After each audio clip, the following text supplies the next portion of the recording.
We're on DAF Memhei Amud Aleph, and we were learning yesterday about a shita of that's quoted in the name of Rabbi Yehuda Hanasi, that if a Gentile has relations with a Jewish woman, then the offspring is a mamzer. And of course, as you know, we don't paskin this way, but this seems to be a pretty fairly popular shita in the Gemara at this point. And we're up to it's about a dozen lines down, maybe more. Rabbi Acha Sar Habira v'Rebbi Tanchum Berei de Rabbi Chia Ish Kfar Akko. These are people who are not only chachamim, but they are also people of political influence, and therefore they or communal leaders. Pro Kanahu Shavuyasa Da'asu Me'armon L'Tveria. They redeemed women captives. You know, Boko Haram, that they kidnap Christian girls. So this was done throughout history. And Jewish girls were routinely kidnapped, and they were, sadly, some of them were violated, and they were bringing them back either to Tveria, and some have the girsa to Antuchia. So Havachada di Abra me'ovid kochavim va'asu l'kami de Rabbi Ami.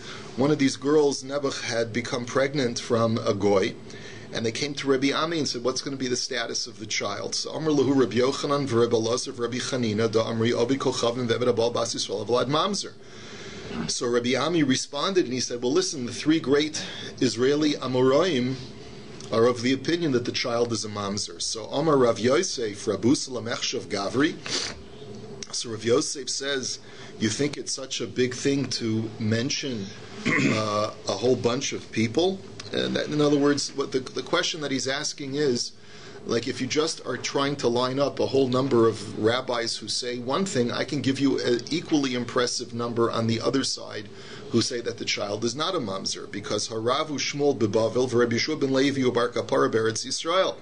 Because look, Rav and Shmuel in Bavel, and Rabbi Yeshua ben Levi in Bar Kapara in Eretz Yisrael, and Va'amri la Chilufe Bar Kapara v'Aili Ziknei Darim, and some say take out Bar Kapara out of the list and put in all of the elders of the Negev, of the southern part of Eretz Yisrael.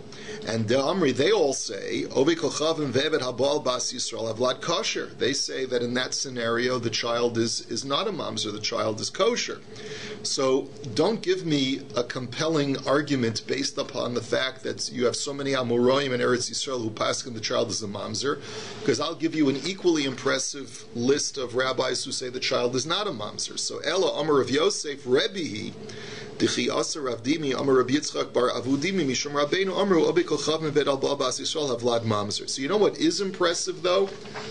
What's impressive is that Rebbe, the great Nasi and the redactor of the Mishnayos, the last of the Tanoim, he paskins that the child is a mamzer, and it's on that weight that we place the psak that the child is a mamzer. Rabbi Yeshua ben Levi Omer Havlad Mikulkal. So Rabbi Yeshua ben Levi makes a statement, and he says, instead of saying that the vlad is a mamzer, he said that the child is corrupted in some way. Now, what does that mean? Laman. Ilema lekahal ha'amar Rabbi Yeshua havlad kosher. It can't mean that he means to say that the child is corrupted to the congregation, meaning that he's a mamzer, because he's quoted as saying that the child is not a mamzer. Ela lekahuna. But rather, what he means to say is that even though I hold that the child is not a mamzer, but the child is still not able, if the child is a girl, she's not able to marry a Kohen. That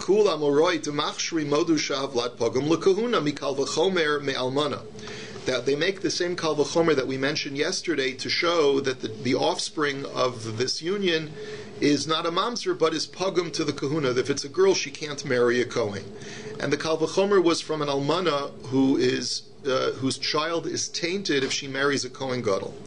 And that we know from the psukim. But ma almana lekohen gadol she'ein isur shava bakol bina pagum, zu she'isur shava bakol eino dinsha bina pagum. Now the kal v'chomer is as follows: the relationship between an alman and a kohen gadol is limited to only one man in the whole world, the kohen gadol. An almana can marry any other man in the world, and yet, despite the limitation of that prohibition, the child is still tainted. So surely in a situation like this, where no Jewish woman is allowed to marry a Gentile, then surely the prohibition is, or the taint that is created, or the stigma that's created, is even much greater. So the Gemara says, but wait a minute. But maybe you'll make an argument that an almana is also herself stigmatized as a result of marrying a Kohen Gadol, such that were the Kohen Gadol to die, she would not be allowed to marry a Kohen. So she herself is tainted through that union. But hachanami kevin shenivala pasla. But that's the same thing when a woman is bedded by a Gentile. The very fact that she is intimate with a Gentile automatically taints her from ever being with a Kohen. The Amar Rabbi Yochanan Mishum Rabbi Shimon, and some have the gears of Rabbi Shmuel, Minayin la'obi kochavim ve'eved ala kohenes v'ala levia v'ala Yisraelis shepaslua. How do you know that if a Gentile or a Gentile slave has relations with a Bas Kohen, a Bas Levi, or a Bas Yisrael, that this girl becomes pasul? And what that means, pasul, it means that she's not allowed to marry a Kohen, and if she's a Bas Kohen, she's not allowed to go back to her father's house and eat truma. Shenemar ubas Kohen ki sihiyeh almano ugrusha. Because the Torah, in talking about a Bas Kohen who was married to a Yisrael, once she gets married to a Yisrael, she's no longer allowed to partake of the truma of her father's house.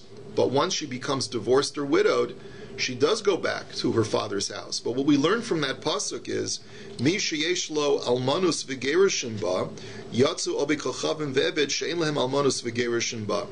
She only returns to her father's house as a Bas Kohen who can partake of truma when the man that she was married to created a kiddushin, created a marriage such that she needed to be widowed or divorced. But let's say she had a relationship with a man who could not be married to her, such as a goy. In that situation, the Torah is telling me that she doesn't go back to her father's house. She's permanently stigmatized and can never partake of truma ever again. And therefore, similarly, if she's a Bas Levi or a Bas Yisrael, she can never marry a Kohen. Amar le Abaye. So Abaye now responds to all of this discussion, and he says, "My chazis desamchas adarabdimi smoch adarabin." You were telling me, Rav Yosef, that the whole weight of the psak that the child is a mamzer is based on the psak of Rebbe. But who said that Rebbe paskins this way? Rav Dimi said that? Why are you relying on Rav Dimi's testimony? Why don't you rely on Rabin? Dechi asa Rabin Amar Reb Nassan for Reb Yehuda Nasi Morim Bola Hetera. Rabin had said that the last two great Tanoim, who were Rebbe Nassan and Rebbe Yehuda Hanasi, both hold that the child is kosher, the child is not a mamzer.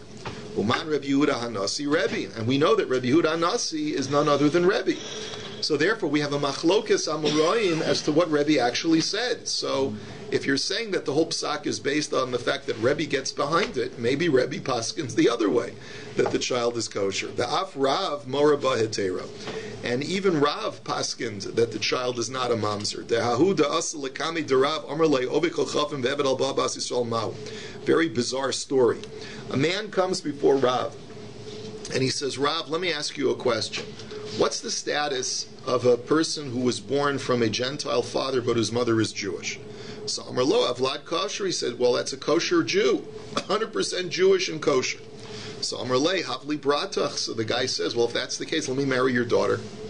Because basically he was saying, well, you know, my father's a Gentile, but I'm a Jew, I'm a Yereshim, I want to marry your daughter, you know, let me have her. So lo yahiv nolach. So Rav says, sorry buddy, nothing doing. In other words, what Rav was essentially telling him, you're 100% kosher Jew, you can marry a nice Jewish girl. But that doesn't mean that you're free from all stigma. I'm not going to let my daughter marry a person whose father is a goy. And the reason is because even though you're 100% Jewish, but I'm looking for something of a higher pedigree. Yichus. I'm looking for yichus, because that does, in some way, it can potentially affect the quality of the offspring. And therefore, even though there's a certain distaste that we have for this kind of attitude in the world of shidduchim today, that if the boy standing in front of you is the sweetest of the sweet, the holiest of the holy, and just that his father is a Gentile, that would not be a reason to disqualify him if he's a great kid. But at the same time, Rav didn't know this kid from Adam, and therefore he's not going to just sight unseen let him marry his daughter just because he proposes marriage. He says, the difference if he would have known? Well, we'll see in just a second. So, Amar Shima Barchia L'Rav, Amri Inshi Gemala B'Modai Akaba Rakta Hakaba V'Hagamla V'Hamadai V'Lo Rakta. He tells him a famous saying of the time, which was, you know, people say that there's a camel in Modai who's capable of dancing on a tiny little block, which means like a circus camel that can stand with all 4 feet on a little tiny block and can start dancing. So you want to be, if that's the rumor and you want to prove it, well, here's the camel, here's the little block, and we're in Madai. Tell it to dance. Meaning, put up or shut up is basically what he's telling him. In other words, you're staking a claim that the offspring is Jewish. Put your money where your mouth is. Demonstrate your psak. How can you paskin one way and not be prepared to go out on a limb on your psak? So Amar Lei Ihavi ki Yoshua bin Nun lo yehivnu le brati. So Rab says, just to answer Moshe's question, he says, listen, even if this guy would be like Yehoshua bin Nun, I wouldn't let him marry my daughter. Now, why did he choose an example of Yehoshua? Why not Moshe? Why not any of the Avraham, Yitzchak, Yaakov? Why Yehoshua ben Nun? So it could be, like Mendel suggesting, that, he married Rachav and he never had any sons. He only had daughters. And maybe that's an illustration of the fact that Rachav was a great tzaddikus, but she had a stigma to her past. And as a result, maybe that could have contributed as to why, despite Yehoshua's greatness, he never was zocheh to have sons. So the point is that maybe Rab is illustrating that, in other words, a guy could be as halig as Yehoshua ben Nun and still not be guaranteed of proper offspring. And if that's my concern, I want to have good grandchildren. I don't want to have a grandchild. Maybe it skipped a generation. Maybe this kid is halig, right? But the next generation may not make it.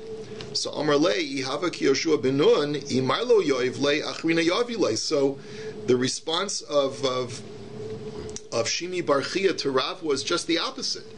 If this kid in front of you would be as holy as Yoshua ben Nun, then I would understand if you're not going to let your daughter marry him because someone else will chap him, will marry him.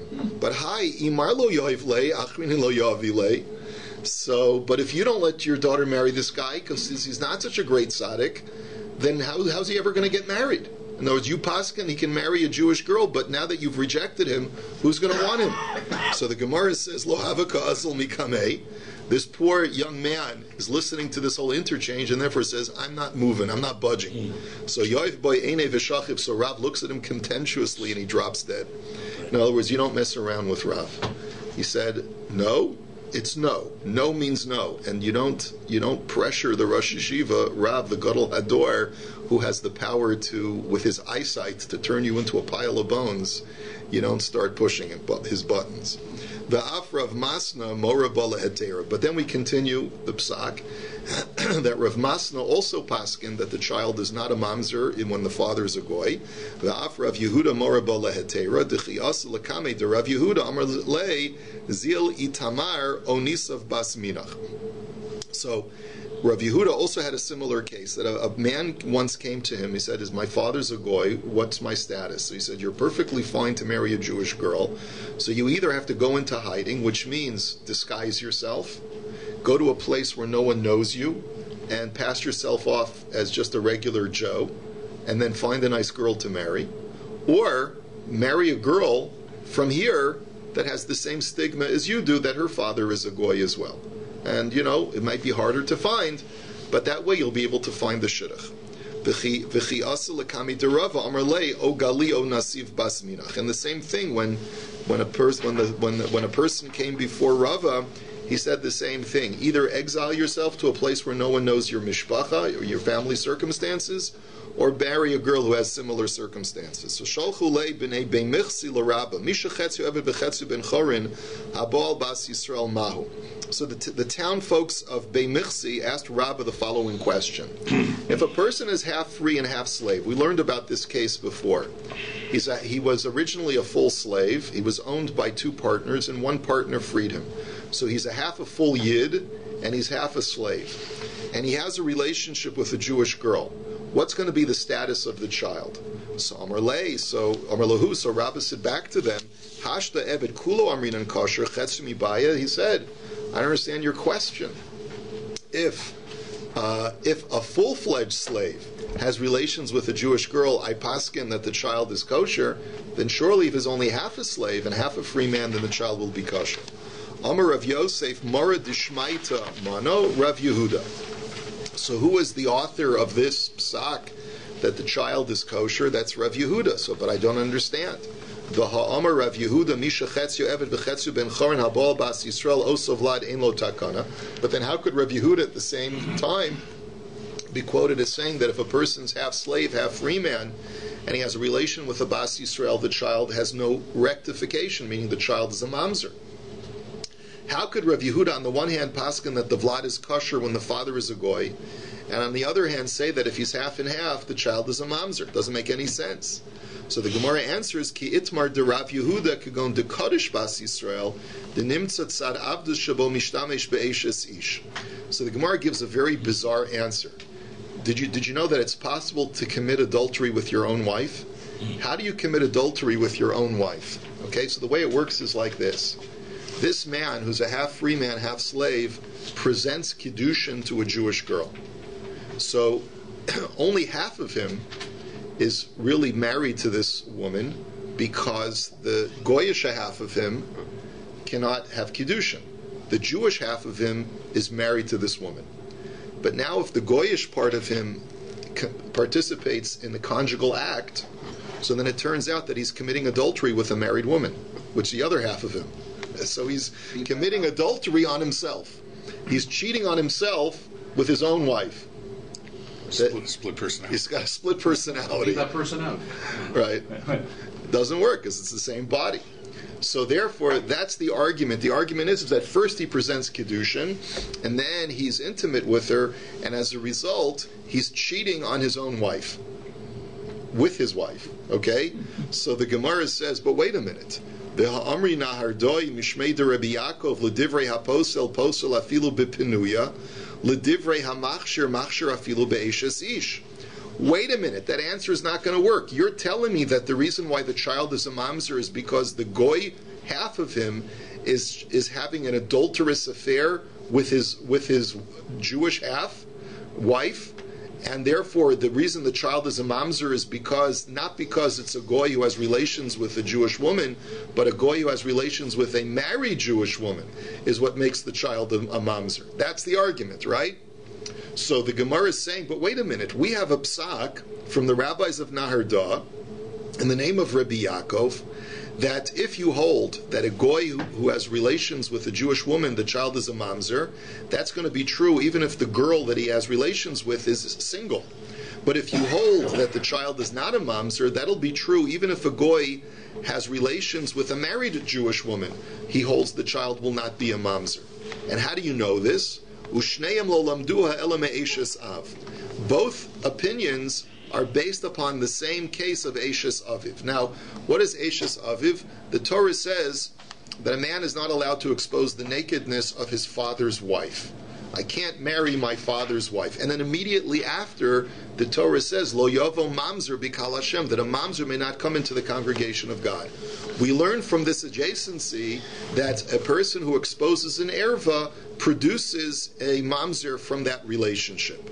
So man de posel savar, ma eshes av de lo tafsi ba kiddushin havlad mamzer, av kol de lo tafsi ba kiddushin havlad mamzer. So if you hold that a goy creates a mamzer with a Jewish woman, why? Because it's just like Eshes Aviv. Just like by Eshes Aviv, there's no marriage, there's no tfisas kiddushin possible, so too anyone where there's no tfisas kiddushin, like a goy, produces a mamzer. Uman de machshir savar, ma Eshes Av de lididei lo tafsi ba kiddushin, le'achrini tafsi ba kiddushin, lafuke obikol chavim ve'eved de lo tafsi bahu kiddushin klal. But if you learn that a goy is dissimilar from Eshes Aviv, it's because what? Because even though there's no tfisas kedushin between myself and my father's wife, but there is tfisas kedushin between myself and any other Jewish woman. So therefore, it's to the exclusion of a goy who can't have tfisas kedushin with any Jewish girl. So therefore, he's not analogous to Eshes Aviv, and therefore he does not produce a mamzer. And he does not produce a mamzer even if he has a relationship with a married woman. He doesn't produce a mamzer. It is adultery, but it's an adultery that doesn't produce a mamzer. So the Gemara says, if that's the case, how then could Rav Yehuda hold that just because a half-slave, half-free man has relations with a woman that he previously gave kiddushin to, that he produces a mamzer. Naniach, that he is married to her through his Jewish side, and that he's committing an act of adultery from his goyish side to the wife that's his on the Jewish side. But still, if a goy has a relationship with even a married woman, he doesn't produce a mamzer according to Rabbi Yaakov. So the Gemara's answer is, Elaki itmar de Rav Yehuda kegon sheba al eishes ish. The answer is no. Rav Yehuda wasn't talking about a case where the half and half guy presented kiddushin to a woman, but no, the half and half guy went over to a woman who was married to someone else, to another Jewish man, and has an adulterous affair with her. In that situation, he is creating a mamzer from the Jewish side. The Jewish side of him is having an adulterous affair, and therefore he creates a mamzer. And therefore, ultimately, the Gemara's conclusion is, but if you have a half and half guy has a relationship with a single girl, you don't create a mamzer, because as we're saying, according to all of these latter poskim that we've quoted, a goy who has a relationship with a Jewish girl does not produce a mamzer. Is there kiddushin though? There's no kiddushin and there's no mamzer with the woman. Which case are you talking about? If what? Is the woman married or is she not married? Is she married or not unmarried? Yeah, I'm asking. Can we mekadosh? Is she married or unmarried? Unmarried. If she's unmarried, so then there's tvisas kiddushin from half of him. He's half married to her. In other words, the half of him, basically, he can preclude her from marrying anyone else because there's a partial kiddushin because of his half Jewish part. Okay. So Amar Ravina, Amar li Rav Gaza, Ikla Rav Yossi bar Abin la Asrin. Ravina said that Rav Gaza once told me that Rav Yossi bar Abin came to his town, Bahava Uvda bipenuya, Va'achshir be'eshes ish upasel. So there was once a case, the Hava Uvda bipenuya va'achshir be'eshes ish upasel, that a goy had relationships with a single girl, and he was machshir the vlad. He said the vlad is kosher. And another case where a goy had a relationship with a married woman, and he said the child is a mamzer. So here he does bifurcate it. He does say that when it's with a single girl, the child is kosher. When a goy has an adulterous affair, the child is a mamzer. So Amar Rav Sheshis Lididi Amar Li Rav Gaza Lo Rav Yossi Bar Abin Hava Lo Rav Yossi Bar Rabbi Zvida Hava Va'achshir Ben Penuya Ben Eishes Ish. So Rav Sheshis says you got two facts of the story wrong. Number one, it wasn't Rabbi Yossi Bar Abin, but it was Rabbi Yossi Bar Rabbi Zvida. And number two, he didn't say the child was a mamzer from a married woman. He said both for a single woman and a married woman, the child is not a mamzer. Amar le Rav Acha berei de Rabba le Ravina, ikla amemar la asrin, va'achshir ben penuya ben be'eshes ish. And the same thing happened with Amemar. He came to our land, he came to our town, and he said that the child is not a mamzer, regardless of whether the goy was intimate with a single girl or a married girl.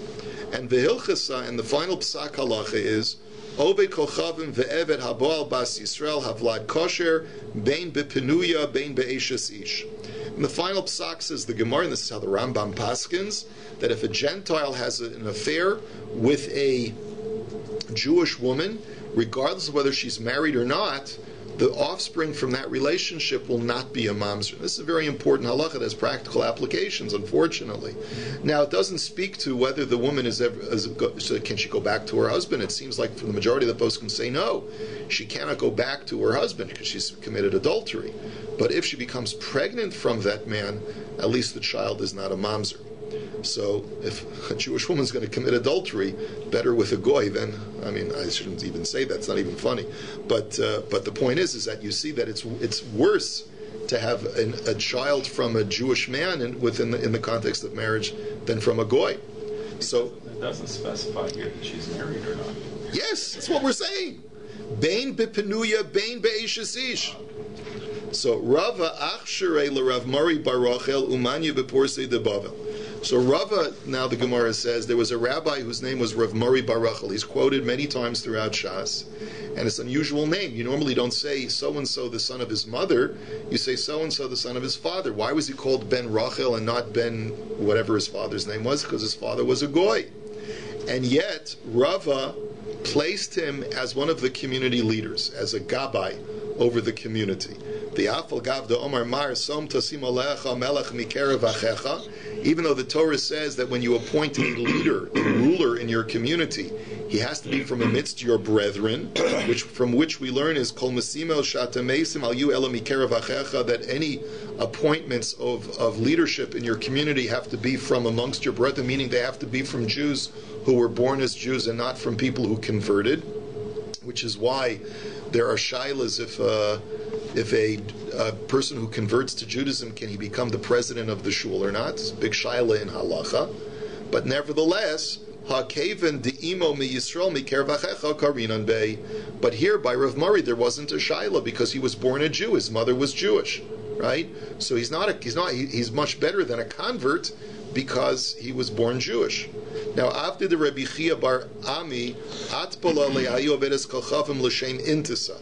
Another very interesting case. Rabbi Chia bar Ami had a slave who was, because he's an Eved Kanani, he's chayiv in mitzvahs. So therefore he takes, but his consort is going to be a non-Jewish woman. And he takes her and he says, you know what?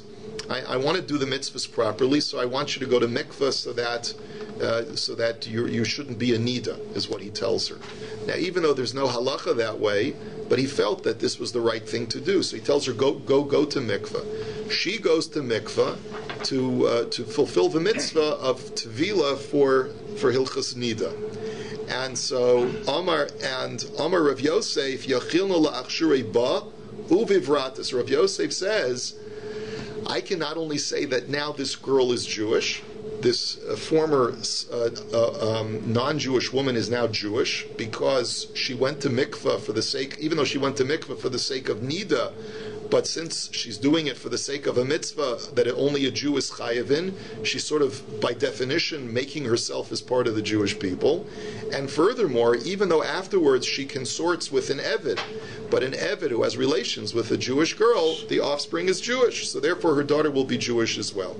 So, Kida Rav Asi, Dama Rav Asi, Milo Tavlu Linidusa.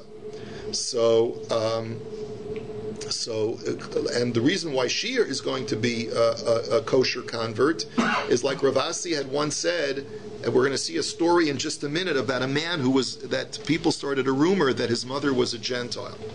And even though she used to wear a sheitel and was part of the Jewish community, people said, she never really became Jewish.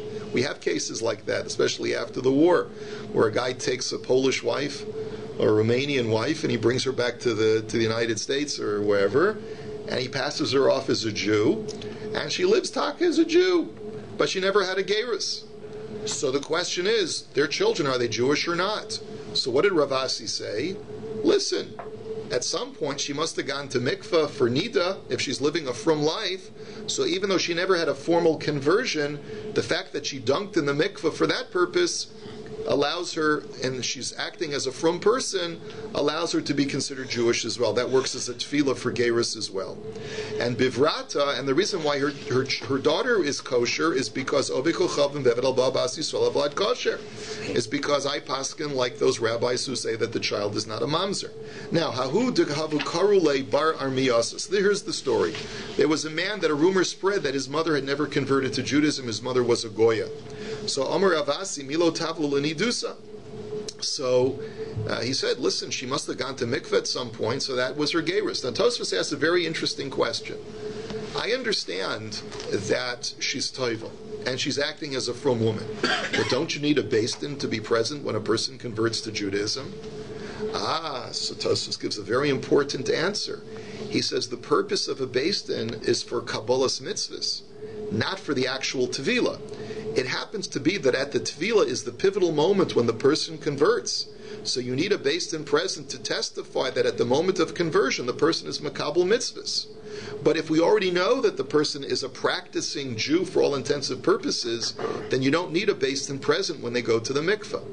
I actually had a story like that. I had a situation where the member of a previous congregation who had a questionable gerus. I called and asked my Rosh Yeshiva what to do. And he said, take him to the mikveh. I said, but Rebbe, don't I need a beis din? He says, it's the guy of Shomer Shabbos. I said, yes. So no, you don't need a beis din, just to have him go toivel. And he based it on this Tosfos. What about kavanah? Do you need kavanah for No, so the fact is that if she holds herself to be Jewish, that is the kavanah. You don't need, right? So anyway, Hahu dahavukari le bar arma'a, Amar Rabbi Shua ben Levi milo tava l'kirya. There was another guy who people were saying his father was a goy. So therefore, no one wanted to make a shidduch with him. Even though he was Jewish, no one wanted to make a shidduch. So Rabbi Shua ben Levi said, no. Even if his father was a goy, but he's acting like a frum yid, he's got a long beard, he davens, with the whole regalia, and he's a frum guy.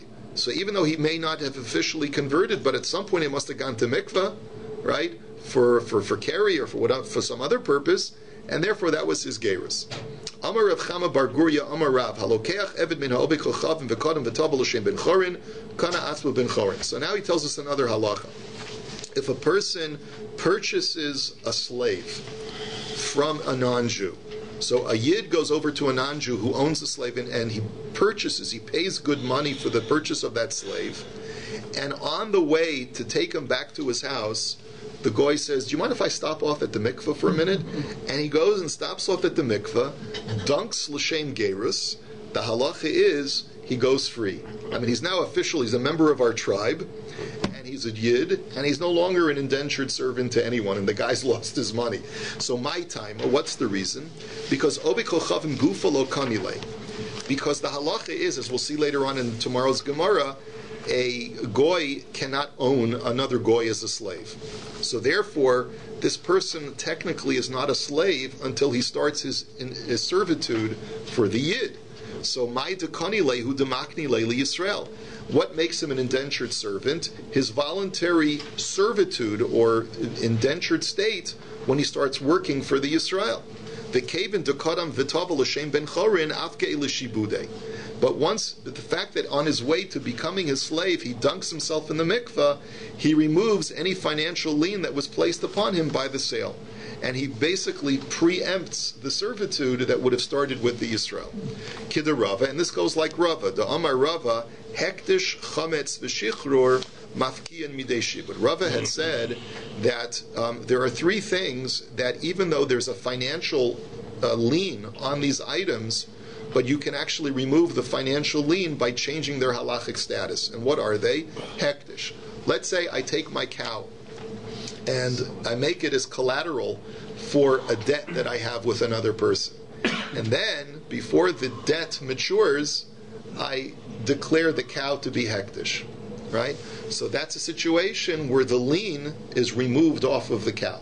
So therefore, even if I don't end up paying, the guy can't collect from the cow because the cow is now hektish. A similar situation is with chametz. Let's say I have a debt to a non-Jew.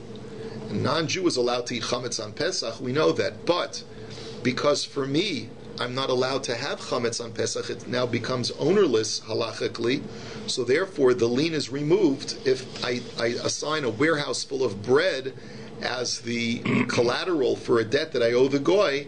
The collateral now flies off because I'm not allowed to have any ownership of it. And therefore, because it's hefker, halachically, the lien is now removed. And the final case is shichrur. If, let's say, I assign my Eved Kanani as collateral for a debt, and I say to the guy, if I don't pay you by such and such a date, the slave will be yours. But let's say before that date arrives, I free the slave. By freeing him, I've removed the debt. And the same thing over here too. Even though there's a financial indebtedness that this goy has to now become the financial property of the yid, but if he goes ahead and preempts that by making himself into a Jew, into a free man, that debt has now been removed, and he's out of his money. So if you buy a slave from a goy, make sure you don't take him to a mikveh on the way. Have a wonderful day.